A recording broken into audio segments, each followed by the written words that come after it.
আরে আবুল কালাম আজাদ ভাই এ হচ্ছে আমাদের বাংলাদেশের বিশিষ্ট ড্যান্সার, সেই সারা পৃথিবীর আগান বাগান কাটানো আবুল কালাম।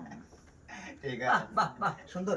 আরে দোস্ত তুমি দোস্ত ভালো আছেন? তোমার তো বহুদিন দেখিনি। অনেকদিন দেখানি দোস্ত। আর কোন দোস্ত ঢাকায় 32 দিন 32 সত্যি সত্যি সত্যি তোমার তো অনেক উন্নতি হয়েছে বন্ধু।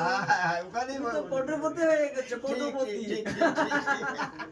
ঠিক আছে বন্ধু, একটু কটুতে আমাদের একটু খালি কটু, আমাকে কটুতে একটু মাঝে সাথে একটু পয়সা ঢুকাই দিও। আরে বন্ধু তুমি, আরে বন্ধু তোমাকে তো একদম যে ভারতের শিব শঙ্করের মতো লাগছে বন্ধু। তোমার দাড়িগুলো তা সত্যি তোমাকে খুব ভালো লাগছে বন্ধু। তবে তুমি মুসলমান যেহেতু, ওই গোবের এতে পর্যন্ত এই দাড়িগুলো একটু কেটে দিও, কারণ তোমার এই গোব কিন্তু একদম পানি খায়। তাই এটা হচ্ছে আমাদের ইসলামে সত্যি কথা বলতে মানে নিষেধ। তাই এই গোবগুলো তুমি একটু কাটবে বন্ধু।